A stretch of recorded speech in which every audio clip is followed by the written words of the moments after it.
What happened on what was supposed to be the happiest day of my life will make you question everything you think you know about love, loyalty, and revenge. My name is Victoria, and this is the story of how my wedding day became my rebirth day, and how I turned the worst betrayal of my life into the sweetest revenge anyone has ever tasted. Picture this: 200 guests, a $50,000 wedding, a designer dress, and a man I'd loved for 5 years standing at the altar. Everything was perfect, except for one tiny detail. The groom never showed up. Well, that's not entirely true. He did show up, just not where I expected him to be. Let me take you back to the beginning so you understand just how deep this betrayal cuts.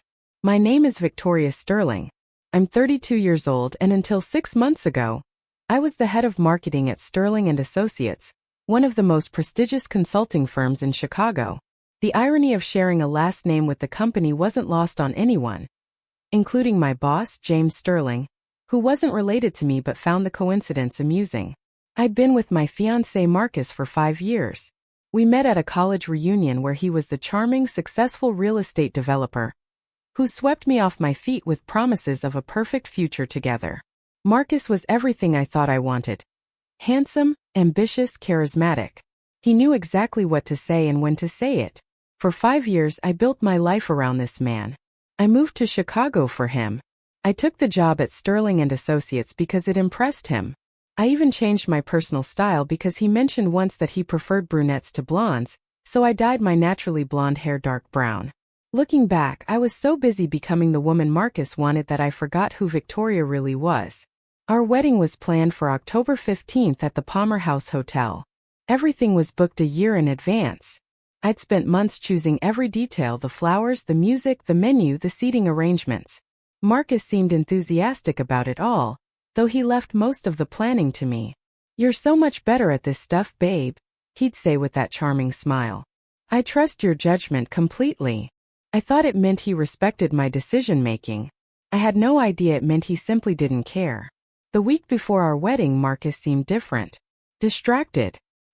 He was taking more phone calls in private, staying late at work more often, and when I tried to talk to him about last-minute wedding details, he seemed impatient. "Victoria, everything will be fine," he'd say. "Stop stressing about every little thing." But it wasn't stress. It was excitement. I was about to marry the man I loved, start the family we'd talked about, begin the life we'd planned together. The night before our wedding, Marcus didn't come home. He texted me at 11 p.m. "Bachelor party running late. Don't wait up. Love you."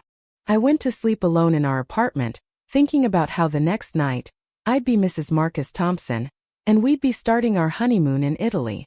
I was such a fool. October 15th dawned crisp and beautiful. Perfect wedding weather. I woke up at 6 a.m. in the bridal suite at the Palmer House, surrounded by my bridesmaids, my sister Emma, my best friend Sarah, and my college roommate Kate. "Today's the day," Emma squealed, opening the champagne we'd saved for the morning. I felt radiant. My hair was perfect, my makeup was flawless, and when I put on my wedding dress, a stunning ivory Vera Wang gown that had cost more than my car, I looked like a princess. "Marcus is going to die when he sees you," Sarah said, taking photos. "He's going to cry," Kate added. "I'm already crying." We laughed and took pictures and drank champagne, and I felt like the luckiest woman in the world. At 2 p.m., my wedding coordinator Jessica came to the bridal suite looking flustered. "Victoria, we need to talk," she said quietly. "What's wrong?" I asked, immediately concerned.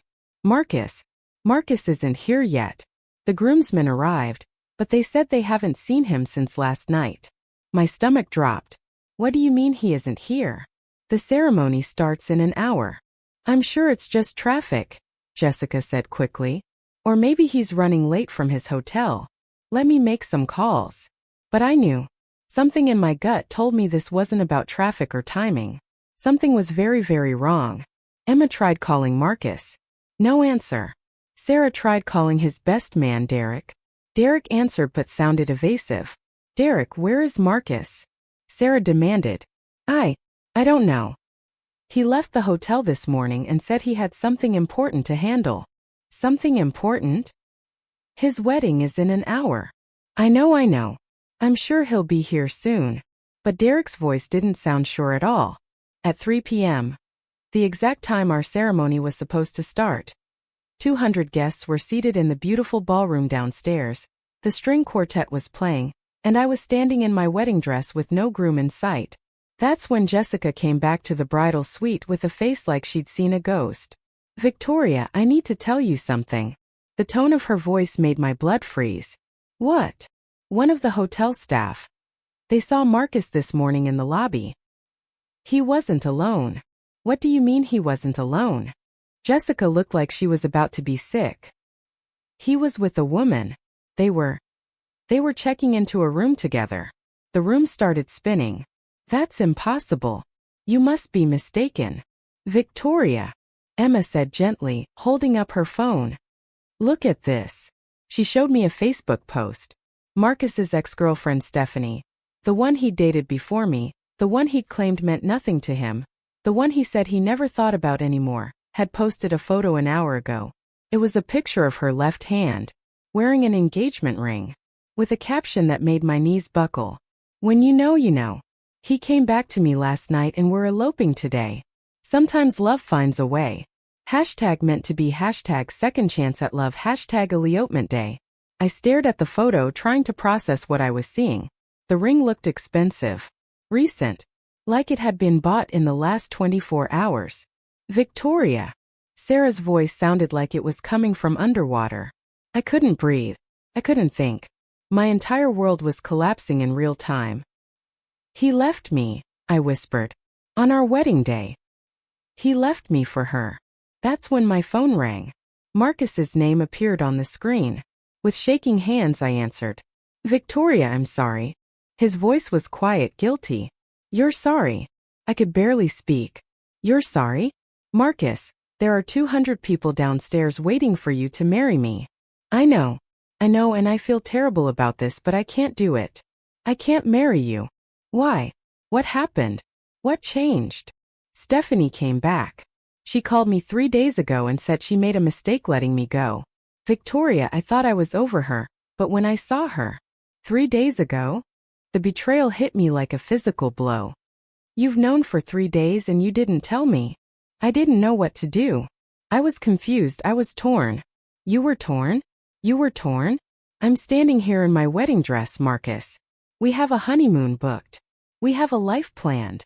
"I know, and I'm sorry, but I have to follow my heart. Stephanie and I, we have history. We understand each other. What we have is real. And what we had wasn't real. It was real, but it wasn't. It wasn't what I have with her." I felt like I was dying.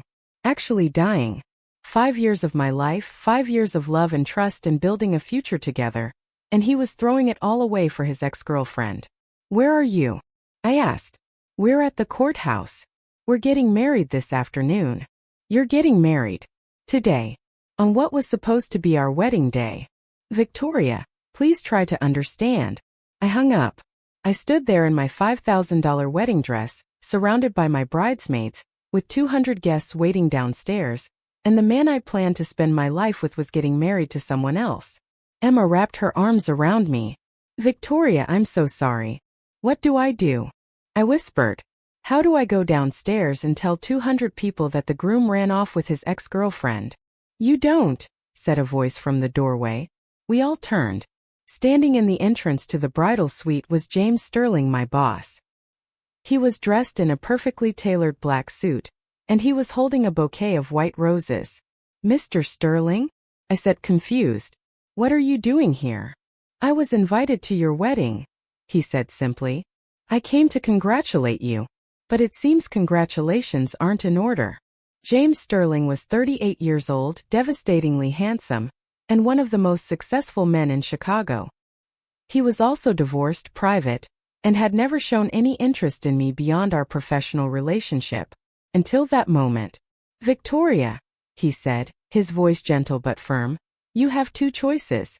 You can go downstairs and humiliate yourself in front of 200 people, or you can turn this day into something else entirely." "What do you mean?" He stepped closer, and I caught a hint of his expensive cologne. "Marry me instead." The bridal suite went completely silent. You could have heard a pin drop. "I'm sorry, what?" I stared at James like he'd lost his mind. Marry me, he repeated calmly. Today. Right now. Emma stepped forward. Mr. Sterling, with all due respect, Victoria just had her heart broken. She's not thinking clearly. I'm thinking perfectly clearly, James interrupted, his eyes never leaving mine. Victoria, you're an exceptional woman. You're intelligent, beautiful, accomplished, and any man who would leave you at the altar is an idiot who doesn't deserve you. But we're not in love, I stammered. No, he agreed. We're not. But we respect each other. We work well together. And right now you need someone who won't let you down. I felt like I was in an alternate reality. James, this is crazy. Is it? You have a wedding dress, a reception venue, 200 guests, and a honeymoon booked to Italy. The only thing you're missing is a groom who actually shows up. He stepped closer and his voice became more intense. Victoria, I've watched you for 3 years. You're the most competent, reliable, brilliant woman I know. Marcus Thompson is a fool, and this is his loss. But it doesn't have to be yours. I can't just marry my boss because my fiancé abandoned me. Why not? James asked. What's the alternative? Go downstairs and announce that you've been humiliated? Send everyone home? Cancel the reception? Waste everything you've planned and paid for? I looked around the room. Emma was staring at James like he was insane. Sarah was frantically Googling something on her phone. Kate was still holding her champagne glass, frozen in shock. This is not how marriage is supposed to work, I said weakly. Neither is being abandoned at the altar, James replied. Victoria, I'm offering you a solution. A way to salvage this day and your dignity. But what kind of marriage would it be? An honest one. A partnership between two people who understand exactly what they're getting into. No false promises, no unrealistic expectations. Just mutual respect and shared goals. I felt like my brain was short-circuiting. What are you asking for in return? James's expression softened slightly. A real partnership. Someone I can trust completely. Someone who understands my work, my life, my ambitions. And if it doesn't work out? Then we get divorced like civilized adults. But Victoria. He paused, studying my face. I think you might be surprised by how well it could work out. Emma grabbed my arm. Victoria, you cannot seriously be considering this. But I was considering it. As insane as it sounded, I was actually considering it. Because the alternative was walking downstairs in my wedding dress and announcing to 200 people that I'd been dumped for another woman. The alternative was canceling the reception, losing all the money we'd spent, and going home to an empty apartment to cry. The alternative was letting Marcus win. What about the legal stuff? I asked. I can have my lawyers draw up a prenup in an hour, James said. We'll protect both our interests. An hour. Sarah spoke up for the first time. You can't get a prenup written in an hour. You can when you own the law firm, James replied matter-of-factly. I looked at myself in the mirror. I looked beautiful. I looked like a bride. I looked like a woman who deserved better than being abandoned for another woman. If I say yes, I said slowly, what happens next? Next, we go downstairs and get married. We have the reception. We smile for the photos. And then we go to Italy for a honeymoon. A real honeymoon? Separate rooms if you prefer. But yes, we go to Italy. We take the trip you planned. We don't let Marcus ruin everything. I closed my eyes and thought about Marcus and Stephanie at the courthouse, probably laughing about how they'd pulled one over on the naive woman who thought she was getting married today. I thought about all the people downstairs who had taken time out of their lives to celebrate what they thought was my happy ending. I thought about the Italian honeymoon I'd been dreaming about for months.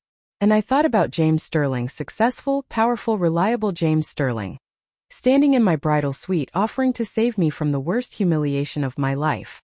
Okay, I said. Okay. Emma shrieked. Okay, I repeated, looking at James. I'll marry you. James smiled, the first real smile I'd ever seen from him. Excellent. Let me make some calls. As he stepped out to contact his lawyers, Emma grabbed my shoulders. Victoria, this is insane. You can't marry your boss because your fiancé is a jerk. Can't I? I looked at her in the mirror. Emma, what's the alternative? I go downstairs and humiliate myself? I let Marcus destroy everything I've worked for.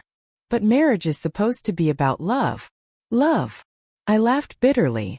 I loved Marcus for 5 years and look where it got me. Maybe it's time to try something different. Sarah was still Googling on her phone. Victoria. I've been reading about James Sterling. Do you know how rich this man is? Sarah. Emma snapped. No, seriously. Forbes listed him as one of Chicago's most eligible bachelors 3 years running. His net worth is estimated at $200 million. I stared at her. $200 million? Sterling and Associates is one of the most successful consulting firms in the country. He owns office buildings, investment properties, a yacht, houses in 3 different states. Kate finally found her voice. Victoria, are you sure you're not just making a decision based on revenge? Maybe I am, I said. And maybe that's exactly what I need right now. James came back into the room. It's handled. My lawyers are preparing the paperwork. The officiant downstairs has been briefed on the change. Are you ready? I looked at myself one more time in the mirror. I looked like a bride. I felt like a woman who was about to take control of her own destiny. I'm ready. One more thing, James said, reaching into his jacket pocket. He pulled out a small velvet box. You're going to need this. He opened the box to reveal the most stunning diamond ring I'd ever seen. It was at least 3 carats, perfectly cut and absolutely gorgeous. James, I can't accept that. It's not a gift, he said, slipping it onto my finger. It's a prop. We need to make this look real. The ring fit perfectly. It was beautiful, elegant, and probably worth more than my car. How did you? I bought it this morning, he said simply. When I heard what happened, I stared at him. You bought a diamond ring this morning? How did you even know what size? James smiled mysteriously. I pay attention to details, Victoria. It's what makes me good at my job. Emma was shaking her head. This is the most insane thing I've ever witnessed. Then let's go make it even more insane, I said, taking James's offered arm. As we walked toward the door, I felt something I hadn't expected. Hope. Maybe this wasn't the wedding I'd planned. Maybe this wasn't the marriage I dreamed of. But it was my choice. My decision. My way of taking control when everything else had fallen apart. Marcus thought he could destroy me by leaving me at the altar. He had no idea what he'd actually unleashed. Walking down that aisle on James Sterling's arm was the most surreal experience of my life. The guests were confused at first. I could hear whispers rippling through the crowd. Who is that? Where's Marcus? Is that her boss? But James was a commanding presence. He walked with confidence, nodded to people he recognized, and treated the whole situation like it was completely normal. When we reached the altar, the officiant, who James had apparently briefed very quickly, cleared his throat. Dearly beloved, we are gathered here today to witness the union of Victoria Sterling and James Sterling in holy matrimony. The irony of the name thing wasn't lost on anyone. There was actually some nervous laughter from the crowd. Wait, called out my Aunt Margaret from the 3rd row. What happened to Marcus? James turned to address the crowd with the kind of authority that came from running board meetings. Ladies and gentlemen, there's been a change of plans. Marcus was unable to be here today, but Victoria has graciously agreed to marry me instead. We hope you'll join us in celebrating this unexpected, but wonderful turn of events. The crowd was stunned into silence. I could see people pulling out their phones, probably texting frantically to people who weren't there. Emma was crying. Whether from emotion or shock, I couldn't tell. The officiant continued with the ceremony. When it came time for vows, James surprised me. Victoria, he said, taking my hands. I promise to respect you, support your ambitions, never lie to you, and never let you down the way you've been let down before. I promise to be the partner you deserve. Simple. Honest. No flowery declarations of love, but something that felt more real than any of the romantic speeches Marcus had ever given me. When it was my turn, I looked into James's eyes. Really looked at them for the first time. And saw something I hadn't expected. Kindness. James, I said. I promise to be honest with you, to work with you, to respect our partnership, and to never take your trust for granted. Do you, James Sterling, take Victoria to be your lawfully wedded wife? I do. Do you, Victoria Sterling, take James to be your lawfully wedded husband? I thought about Marcus and Stephanie at the courthouse. I thought about how they were probably laughing about their clever escape. I thought about how they thought they'd won. I do. You may kiss the bride. James's kiss was gentle, respectful, and surprisingly warm. When we separated, he whispered in my ear, "Well done, Mrs. Sterling." Mrs. Sterling. It had a nice ring to it. The crowd erupted in confused but polite applause. As we walked back down the aisle together, I caught sight of some familiar faces. My college friends looked shocked but supportive. James's business associates looked intrigued. My family looked like they were processing a minor earthquake. But you know what I didn't see on any face? Pity. Nobody was looking at me like the poor woman who got dumped at the altar. They were looking at me like the woman who married one of the most successful men in Chicago. As we reached the back of the ceremony area, James leaned down to me. "How are you feeling?" Like I just jumped out of an airplane without checking if my parachute would work. He laughed, a real genuine laugh that I'd never heard from him before. "The parachute will work, Victoria. Trust me." The reception was interesting. James worked the room like the seasoned businessman he was, introducing me as his wife with such natural confidence that people started to believe this had been the plan all along. "How long have you two been secretly dating?" asked Mrs. Henderson from James's country club. "We've been close for quite some time," James replied smoothly. "We just decided to keep our relationship private until we were ready to make this commitment." "How romantic," she gushed. "A secret office romance." I was amazed at how easily he made it sound believable. During the dinner, my phone started buzzing with text messages. I tried to ignore them, but finally checked when James was giving a speech to the crowd. The messages were from Marcus. Marcus. "Victoria, I just heard what you did. This is insane." Marcus. "You can't seriously have married your boss." Marcus. "This is just revenge. You don't love him." Marcus. "Victoria, please call me. We need to talk." Marcus. "You're making a huge mistake." I showed the messages to James when he sat back down. He read them, then calmly took my phone and typed a response. "This is James Sterling, Victoria's husband. Please stop contacting my wife. Any further communication should go through our lawyers." Then he blocked Marcus's number. "Feel better?" he asked, handing my phone back. "Much. Good. Because we have a honeymoon to get to." "You're serious about Italy?" "Dead serious. We leave tomorrow morning. First class. The honeymoon suite you booked. The whole thing." "James, you don't have to."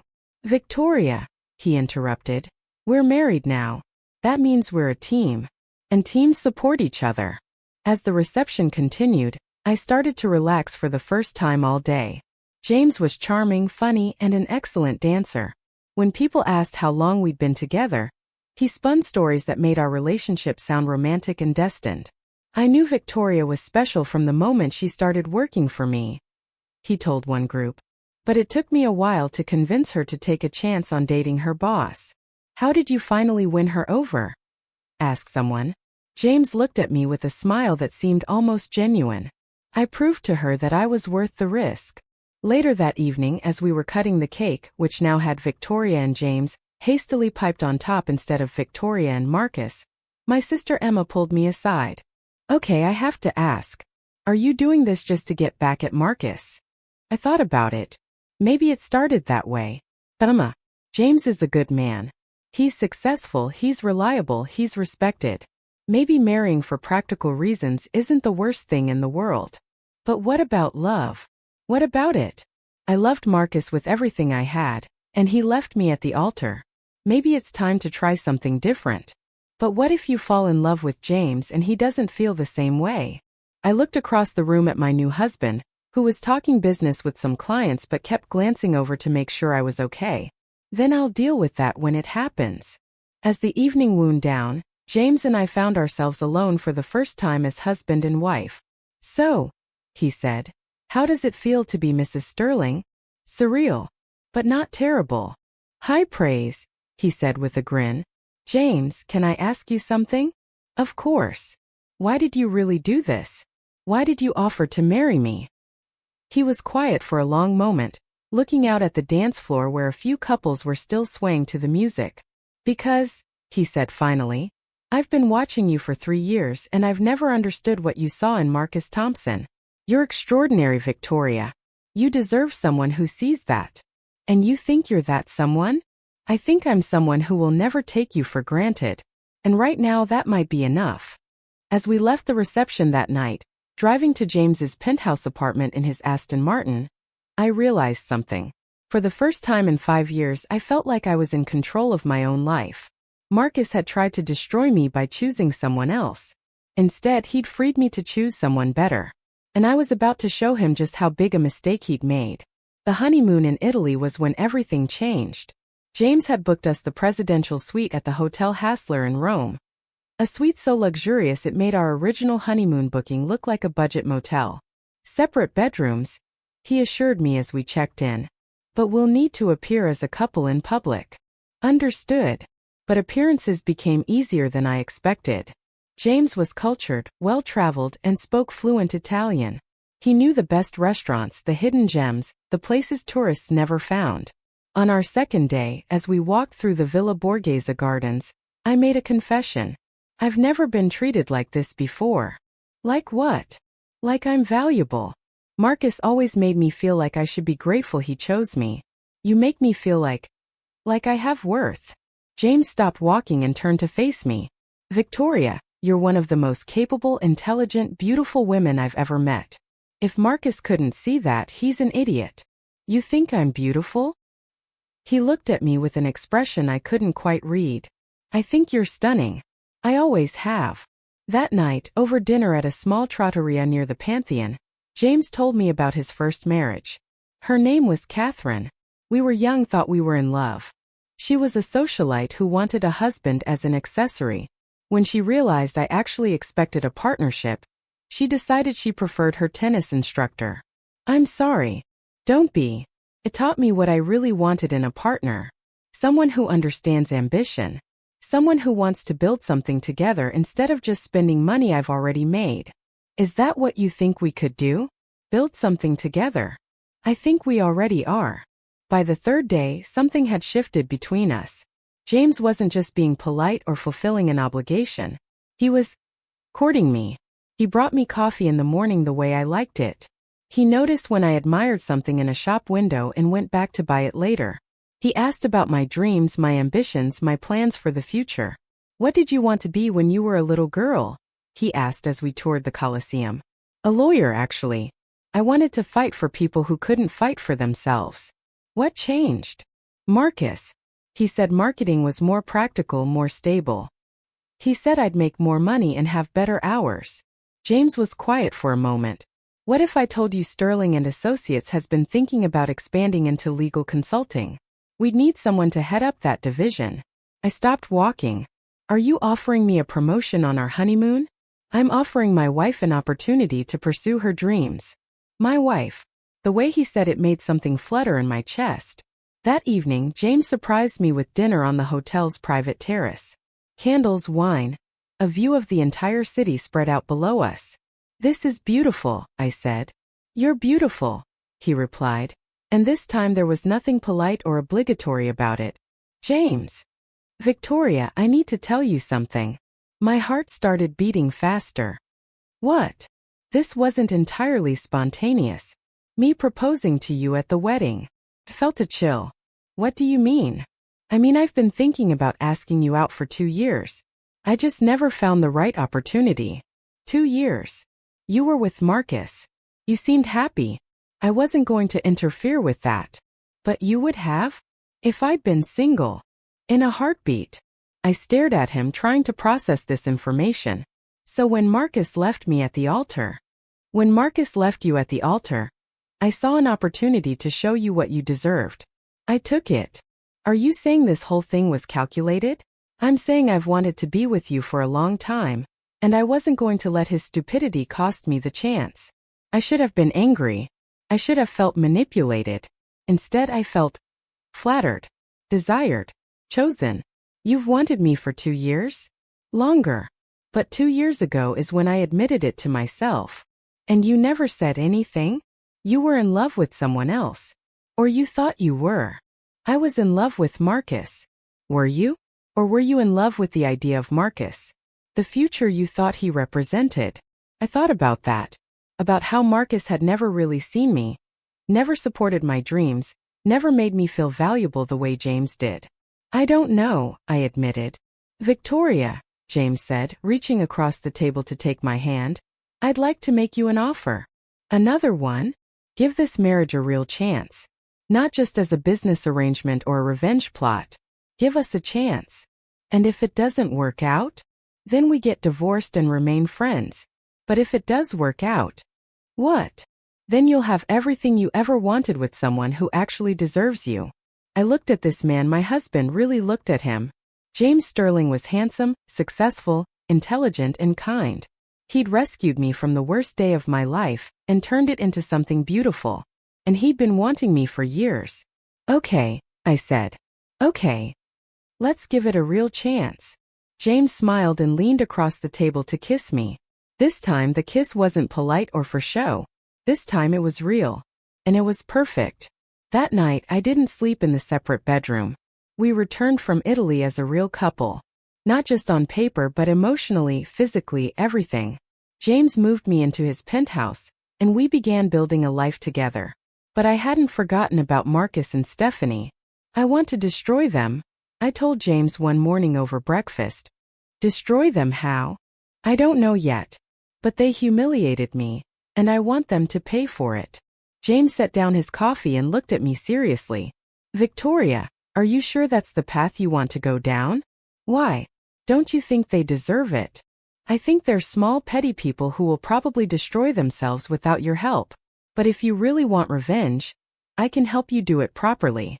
What do you mean properly? I mean legally, completely, and in a way that ensures they never recover.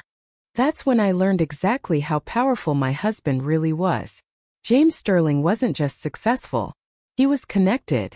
He had friends in every industry, contacts in every major company, and the kind of influence that could make or break careers. Marcus works in real estate development, correct? James asked. Yes. He's a project manager at Davidson Holdings. Not anymore, he isn't. What do you mean? I mean Davidson Holdings owes Sterling and Associates $2.3 million for consulting work we did on their downtown project. I'm about to call in that debt and suggest they might want to restructure their employee costs. You can get Marcus fired? I can get Marcus blacklisted from every major development company in Chicago. And Stephanie? What does she do? She's a marketing coordinator at Brennan and Associates. James smiled. Brennan and Associates is trying to land the Sterling account. They've been courting us for months. I imagine they'd be very interested in keeping us happy. Within a week, both Marcus and Stephanie were unemployed. But James wasn't done. Real estate development requires licensing, he told me. And licenses can be problematic if there are questions about character. What kind of questions? The kind that arise when someone abandons their fiancé at the altar, commits fraud on wedding vendors, and fails to pay their debts. Marcus has debts? He does now. I bought out his car loan, his credit card debt, and his student loans. As of yesterday, he owes me $127,000. I stared at my husband. You can do that? Money can do anything, Victoria. And I have a lot of money. But the real masterstroke came 2 weeks later. Marcus and Stephanie are getting evicted. James told me casually over dinner. How do you know that? Because I bought their apartment building yesterday. You bought their apartment building? It was a good investment. Prime location. Excellent potential for development. The fact that it solves our problem is just a bonus. James, this is justice. They humiliated you, Victoria. They deserve to face consequences. Within a month, Marcus and Stephanie had lost their jobs, their apartment, and their credit ratings. Marcus's real estate license was under review due to character concerns. Stephanie had been forced to move back in with her parents. But the best part came when I ran into Marcus at a coffee shop downtown. He looked terrible. Unshaven, wearing clothes that had seen better days, dark circles under his eyes. Victoria, he said when he spotted me. I've been trying to reach you. Have you? I've been busy being married. This is insane. What you've done to us, it's cruel. What I've done? Marcus, I didn't do anything. You made your choices. You and your husband have destroyed our lives. No, you destroyed your own life when you abandoned me at the altar. Everything else is just consequences. Victoria, please. Stephanie and we made a mistake. But this is too much. Is it? You humiliated me in front of 200 people. You made me question everything about myself. You threw away 5 years like it meant nothing. I know, and I'm sorry. No, you're not sorry. You're desperate. There's a difference. Marcus looked around the coffee shop, probably checking to see if anyone was listening. What do you want? What will it take for you to call off your husband? I want you to understand something, Marcus. I want you to understand that actions have consequences. I want you to understand that you can't just destroy people and expect to walk away unscathed. I never meant to destroy you. But you did. Or you tried to. The difference is I didn't stay destroyed. I became something better. Victoria, please. I'll do anything. There's nothing you can do. You made your choice. Now live with it. I started to walk away, then turned back. Oh, and Marcus? When you see Stephanie, tell her I said congratulations on winning the prize. I hope he's everything she deserves. As I walked out of that coffee shop, I felt something I'd never experienced before. Complete and utter satisfaction. 6 months after what should have been my wedding to Marcus, James and I were featured on the cover of Chicago Business Magazine as the power couple redefining success. The article detailed how James had expanded Sterling and Associates into legal consulting with me as the head of the new division. How our marriage had been a merger of equals, creating something stronger than either of us could have achieved alone. Some people marry for love, the article quoted James saying. We married for partnership and found love along the way. It was true. Somewhere between the honeymoon and the revenge plotting and building our new division together, I had fallen completely in love with my husband, and he had fallen in love with me. Mrs. Sterling, James said one evening as we sat in our penthouse overlooking the Chicago skyline, I have a confession. What's that, Mr. Sterling? I think I got the better end of this deal. How so?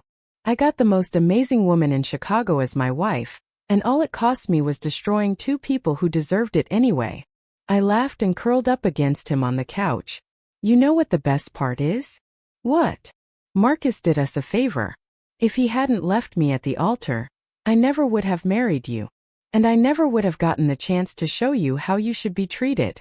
So really, we should thank him. We should send him a gift. We both laughed at that. The idea of thanking Marcus for his betrayal was absurd, but in a way it was true. A year later, I heard through mutual friends that Marcus and Stephanie had broken up. Apparently, being unemployed and homeless had put a strain on their great love story. Marcus had moved to another state trying to rebuild his career. Stephanie was working at a call center and living with 3 roommates. Meanwhile, James and I had just closed the biggest deal in Sterling and Associates history. We'd also bought a house in Lake Forest and were talking about starting a family. Any regrets? James asked me on our first wedding anniversary. About what? About marrying me instead of having the traditional love story. I looked at my husband, this incredible man who had saved me from humiliation, and then given me everything I'd ever wanted, and smiled. James, this is a love story. It's just not the one I expected. Better or worse than what you expected? Better. So much better. Why? Because it's real. Because it's built on respect and partnership and genuine care. Because you see me for who I really am, not who you want me to be. And because I have better revenge planning skills than Marcus? That doesn't hurt. We kissed, and I marveled at how different my life was from what I'd planned a year ago. Marcus had thought he was trading up when he left me for Stephanie. He thought he was getting the better deal, the more exciting life, the real love story. Instead, he'd given me the greatest gift of my life. The push I needed to stop settling for less than I deserved. Victoria, James murmured against my lips. Thank you. For what? For saying yes. For taking a chance on us. For letting me prove that I was worth the risk. Thank you for asking. Thank you for seeing something in me that I didn't even see in myself. I saw a woman who deserved better. I'm just glad I got to be the one to give it to her. 2 years later, James and I renewed our vows in a small ceremony in Tuscany. Just family and close friends this time. No drama, No last-minute changes, no one running off with anyone else. Just two people who had found each other in the most unexpected way and built something beautiful together. As we danced to our first song as a real married couple, I caught sight of a text message on my phone. It was from an unknown number, but I recognized the tone immediately. Victoria, I heard about your vow renewal. I wanted you to know that I'm happy for you. I hope you can forgive me someday for what I did. It was Marcus. I showed the message to James. Want me to have him arrested for harassment? He asked. No, I said, deleting the message. I want you to dance with your wife. With pleasure, Mrs. Sterling. As we swayed together under the Italian stars, I thought about the woman I used to be. The woman who would have spent 5 years trying to be perfect for the wrong man. The woman who would have been devastated by betrayal instead of empowered by it. That woman was gone. In her place was someone stronger, smarter, and infinitely happier. Marcus had thought he was destroying me when he chose someone else. Instead, he'd set me free to become everything I was meant to be. And the best part? He got to watch from the sidelines as I built a life so much better than anything he could have given me. Some people get revenge by destroying their enemies. I got revenge by becoming everything my enemy could never be. And I got the love of my life in the process.